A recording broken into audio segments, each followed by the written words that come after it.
Hello అందరికీ welcome back to our channel. ఒకటైన Mahalakshmi Chakri. So ఒక బిడ్డకు జన్మనిస్తున్న మహాలక్ష్మి. సో ఏ విధంగానో తెలుసుకుందాం ఫ్రెండ్స్. తెలుసుకోవాలంటే ఈ వీడియోని ఖచ్చితంగా లైక్ చేయండి. సో ప్రతాప్ ఆది అన్న మాటలకి మహాలక్ష్మి ఏడుస్తూ ఉంటే చక్రి వచ్చి ఓదార్స్తాడు.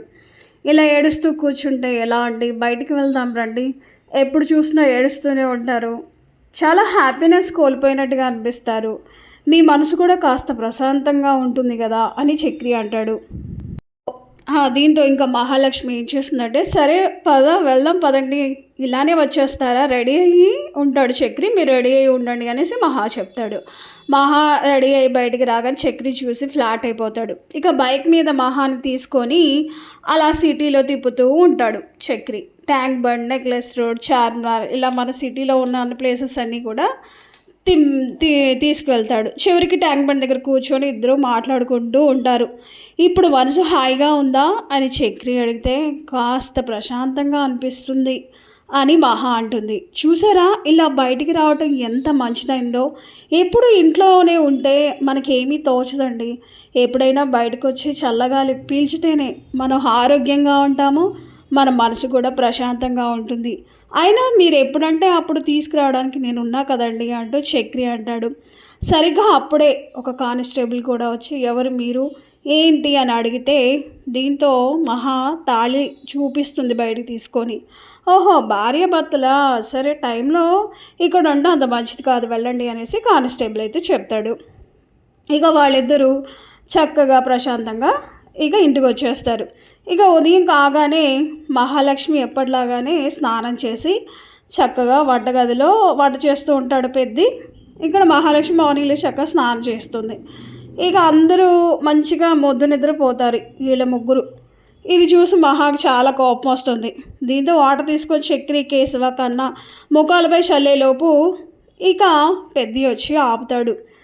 చక్రి, కన్నా అయితే కాసేపు నిద్రపోనివ్వండి అంటూ ఇక పెద్దిని అడిగితే, లేదు మీరు లేవాల్సిందే, పెద్ది ఒక్కడే పనిచేస్తున్నాడు, మీరందరూ పడుకుంటారా అంటే, చిన్నపిల్లలు కదమ్మా అంటే, ఏంటి వాళ్ళు చిన్నపిల్లలా, 10 అయింది ఇంకా లేకుండా కూర్చుంటారా అనేసి ఈ విధంగా అయితే వాళ్ళు లేపుతారు. అయితే మహాలక్ష్మి మంచిగా ఇంటి ముందు ముగ్గేస్తుంది. ఇంకేముంది, నారాయణ చూసి షాక్ అయిపోతాడు. ఏంటి మా కోళ్ళే వేసి ఉంటుంది, ఇంత అందమైన ముగ్గు మా వాళ్ళకి ఎక్కడొచ్చు, మా మహాలక్ష్మి వేసి ఉంటుంది అనేసేసి ఇక ముగ్గు మంచిగా వేస్తుందన్నమాట. తర్వాత ఏం జరిగిందంటే, ఇక స్నానం చేసి వచ్చి దేవుడి ముందు కూర్చోవడం, చక్కగా పూజ చేయటం అంతా చేస్తుంది మహాలక్ష్మి. ఇక అది చూసి ఇప్పుడు ఇల్లు కళకళలాడుతుంది అనేసి వాళ్ళు చెప్తారు. ఇక అయితే టీ పెడతానంటూ మహాలక్ష్మి టీ పెట్టి వచ్చేసరికి అందరూ ఆ టీ తాగేసరికి ఇదేంటి అనేసి ఇక లోపల ఫీల్ అవుతారు కానీ బయటికి చెప్పుకోరు. అయితే ఇంకేముంది, లాస్ట్కి ఇంకా ఏమవుతుంది అంటే, మహాలక్ష్మికి కాల్ చేస్తుంది వాళ్ళ వదిన. కాల్ చేసి, హారిక నీ సర్టిఫికేట్స్ ఇంట్లో ఉన్నాయి కదా, అవి దొరికాయి, నువ్వు చక్కగా ఇంటికి రా అనేసి చెప్తుంది. అయితే లలితతో ప్రతాప్ ఒక ముఖ్య విషయం మాట్లాడతాడు వాళ్ళ భార్యతో. ప్రతాప్ మహా వచ్చి ఇక్కడే మనతో ఉంటానని చెప్తే ఆ పెళ్ళి ఎలా రద్దు చేయించాలో నాకు తెలుసు అంటాడు. అంటే మహాలక్ష్మి ఎలా అయినా వాళ్ళ ఇంటికి రప్పించాలి, ఇక తను చక్రి వాళ్ళ ఇంటికి వెళ్ళకుండా వీళ్ళు ప్లాన్ చేస్తారనమాట. దీంతో వెంటనే హారిక దగ్గరికి వెళ్ళి లలిత ఒక సలహా ఇస్తుంది. మహా సర్టిఫికెట్స్ కావాలని అడిగింది కదా, ఇస్తాం, ఇంటికి వచ్చి తీసుకెళ్ళమని కాల్ చేసి చెప్పమని లలిత అంటుంది.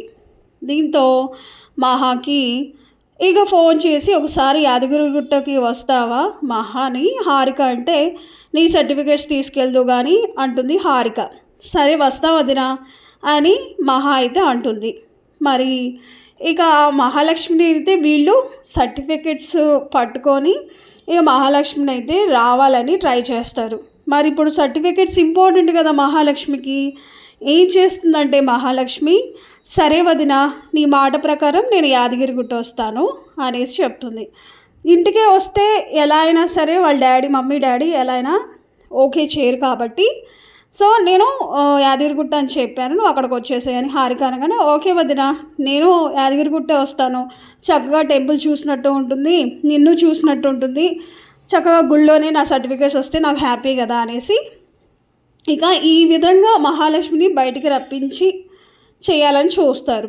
అయితే మహాలక్ష్మి ఏం చేస్తుంది అంటే, ఇక సర్టిఫికేట్స్ ఇంపార్టెంట్ కదా! తన అవసరం. అలా అని యాదగిరిగుడికి వస్తుంది. యాదగిరిగుట్టకొచ్చి, "వదిన నేను ఇక్కడే ఉన్నాను. నువ్వు సర్టిఫికేట్స్ తీసుకొస్తున్నావా? నేను చాలా టైం నుంచి వెయిట్ చేస్తున్నాను" అని చెప్తుంది. "నువ్వు ఒక్కదానివే ఉన్నావా? ఇంకెవరైనా ఉన్నారా?" అంటే, "లేదు నేను ఒక్కదాన్నే ఉన్నాను. నేను ఆటోలో వచ్చాను. నువ్వు త్వరగా ఇచ్చేస్తే నేను వెళ్తాను. మళ్ళీ మా వాళ్ళందరినీ చూస్తే బాగోదు కదా! అందుకే నేను ఒక్కదాన్నే వచ్చాను వదిన." "నువ్వు ఒక్కదానివే వస్తున్నావు కదా!" అవును నేను ఒక్కదాన్నే వస్తున్నాను మహా" అని హారిక అంటుంది. ఇది అంతా వీళ్ళు ప్లాన్ చేశారని తెలీదు. హారిక వెనక వాళ్ళ మమ్మీ, డ్యాడీ ఇంకా వాళ్ళ అన్నయ్య కూడా వస్తారు. అయితే ఆ విషయం మహాలక్ష్మికి తెలీదు. మొదటగా హారిక సైలెంట్‌గా మహాలక్ష్మి సర్టిఫికేట్స్ తీసుకొస్తా అన్నట్టుగా ఇక వస్తుందన్నమాట హారిక. అయితే వీళ్ళు ఎలా దొంగచాటుగా వచ్చిన ఇక మహాలక్ష్మి అమ్మ, నాన్న, వాళ్ళ అన్నయ్య, మరో పక్క మహాకి తెలియకుండా చక్రి కూడా వస్తాడనమాట. చక్రి కూడా వచ్చి ఇక ఏం జరుగుతుందో ఏంటా అనేది చూస్తాడు. ఓకే మహాలక్ష్మి వాళ్ళ వదిన కలవడానికి వచ్చిందా? ఓకే మళ్ళీ మాకు చెప్తే ఎక్కడ బాగోదనేసి ఓకే వాళ్ళ వదినేగా కలిసేది ఓకే అనుకుంటాడు. దూరం నుంచి చూస్తే అప్పుడు వాళ్ళ అమ్మ నాన్న కూడా ఎంట్రీ అవుతారనమాట. వాళ్ళ అమ్మ నాన్న కూడా ఎంట్రీ అయ్యి ఇక ఈ విధంగా అసలు నిజాన్ని అయితే బయట పెడతారు. "మహాలక్ష్మి నువ్వు ఇంటికి రా" అనేసి అంటారు. "నేనెందుకు ఇంటికి రావటం?" అంటే, ఇంటికి రావటం? నా సర్టిఫికేట్స్ నాకు ఇచ్చేసేయండి, నేను వెళ్ళిపోతాను మా ఇంటికి" అని అంటుంది. "మీ ఇల్లా? ఏ ఇల్లు నీ ఇల్లు? ఇది నీ ఇల్లు, వస్తావా లేదా" అని ప్రతాప్ గట్టిగా అరుస్తాడు. "మీరు అరుపులకి నేను బెదిరిపోయేదాన్ని కాదు. ఇప్పుడు నేను చక్రి మహాలక్ష్మిని" అనేసి తన భర్త పేరు చెప్తుంది. అయితే, "ఏంటి ఆ ఆటో డ్రైవర్ నీకు భర్తనా? వాడు అప్పుడే నిన్ను భర్తలాగా నువ్వు ఊహించేసుకుంటున్నావా? అసలు నీకు సిగ్గుందా? ఎలా పెరిగావు? ఎక్కడ పెరిగావు? ఇప్పుడు ఏ ఇంట్లో ఉంటున్నావు? ఎలాంటి మనుషులతో ఉంటున్నావు? కనీసం మైండ్ అయినా ఉందా నీకు? మైండ్ ఏమైనా దొబ్బిందా" అనేసి తన తల్లి అంటుంది. "నా మైండ్ నా చేతిలో బాగానే ఉంది. నేను సంతోషంగా హ్యాపీగా మంచి కుటుంబ సభ్యుల మధ్య ఉంటున్నారు.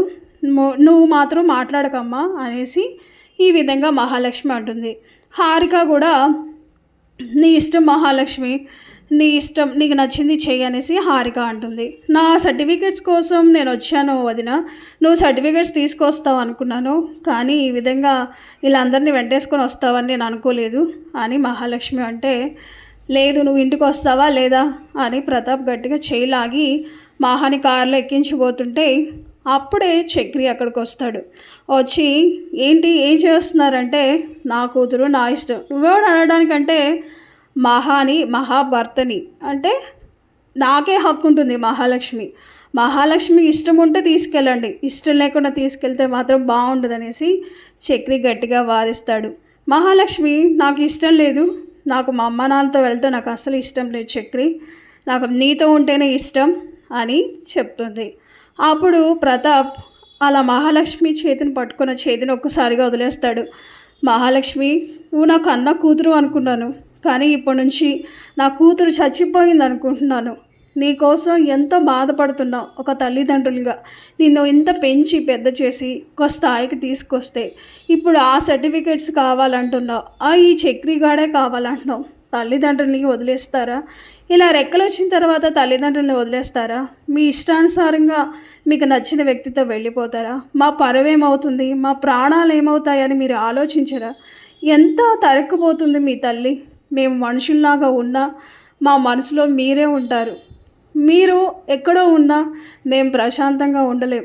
మా చెయ్యి ఏదో కొట్టేసినట్టుగా అనిపిస్తుంది. మా మనుషుల్లాగా ఉంటామనే కానీ మా మైండ్ పనిచేయదు. నీ ఇష్టం మహాలక్ష్మి, నీ సంతోషం కోసం మేము కోరుకుంటున్నాం. నువ్వు సంతోషంగా ఎక్కడున్నా పర్లేదు" అంటూ ఇక ప్రతాప్ ఈ విధంగా చెప్పి బాధపడుతూ వెళ్ళిపోతాడు. అయితే హరి వచ్చి చక్రిని కొట్టబోతుంటే, "నువ్వు నా మొగుడిని కొట్టడానికి వీల్లేదన్నయ్య, నువ్వెవడిని నా భర్తను కొట్టడానికి" అనేసి ఈ విధంగా మహాలక్ష్మి అంటుంది. ఆ మాటలకి చక్రి చాలా సంతోషపడతాడు. నాకంటూ ఒక వ్యక్తి ఉందే, నేనంటే ప్రేమించే వ్యక్తి ఉందా అంటూ చాలా సంతోషపడతాడు చక్రి. ఇక అలానే ఇద్దరు కలిసి ఇంటికి వస్తారు.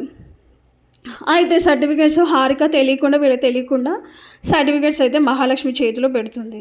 అయితే ఎలా అయితేనే మహాలక్ష్మి నీ అనుకుంది సాధించు. సర్టిఫికేట్స్ వచ్చాయి కదా! చాలా సంతోషమా ఇప్పుడు మహా అంటే? నాకు సంతోషంగానే ఉందండి. కానీ మా అన్నయ్య నిన్ను కొట్టబోతుంటే నాకు చాలా బాధ అనిపించింది. అంటే మీ అన్నయ్య అలా కొట్టబట్టే కదా నీ మనసులో ఉన్న ఆ సంతోషాన్ని బయటికి చెప్పావు. నేను భర్తగా యాక్సెప్ట్ చేస్తున్నాను. నా భర్తని ఏమన్నా అంటే నేను ఊరుకోను అని నువ్వే కదా అంటున్నావు అనేసి ఈ విధంగా చక్రి అంటాడు. అయితే నా మెడలోంచి తాళి కూడా తీసుకోవాలని చూశాడు మా అన్నయ్య అంటే, అప్పుడు నువ్వు చాలా సంతోషం అనిపించింది మహా. ఈ తాళి ఒక్కసారి నా మెడలో పడేది. అతనే నా భర్త. మీరు తీసినా సరే చక్రియ నా భర్త అన్నావు చూడు. ఆ మాటకు నిజంగా నేను ఫిదా అయిపోయాను అంటూ చక్రి ఆనంద బాష్పాలు వస్తాయి. మీరంటే నాకు చాలా ఇష్టం అండి. ఎందుకంటే ఇన్ని రోజులు ఎందుకుంటాను?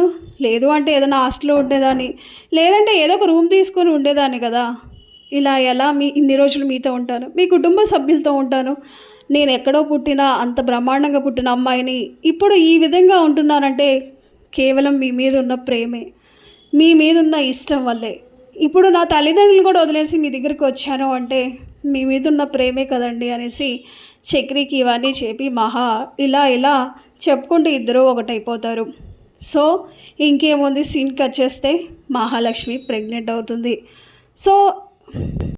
సో ప్రెగ్నెంట్ అని తెలుసుకున్న పెద్ద కుటుంబ సభ్యులు చాలా సంతోషపడతారు. ఇంకా మహాలక్ష్మిని ఇంకా అపురూపంగా చూసుకుంటారు. సో చూద్దాం ఫ్రెండ్స్, మరి మహాలక్ష్మి ప్రెగ్నెంట్ అయ్యింది. మరి ప్రెగ్నెంట్ అయిన విషయం తెలుసుకున్న మహా తల్లిదండ్రులు ఊరుకుంటారా? మరి ఆ ప్రెగ్నెంట్ పోయేలా చేస్తారా అనేది మనం నెక్స్ట్ ఎపిసోడ్లో చూడాల్సిందే. సో పొదరిల్లు సీరియల్ టుడే ఎపిసోడ్ గురించి కానీ, పొదరిల్లు సీరియల్ అప్కమింగ్ ఎపిసోడ్లో ఏం జరగబోతోంది ముందుగా తెలియాలంటే ఫ్రెండ్స్ మా ఛానల్ తప్పకుండా సబ్స్క్రైబ్ చేసుకొని పక్కన ఉన్న గంట సింబల్లో ఆల్ క్లిక్ చేసేయండి. Thanks for watching.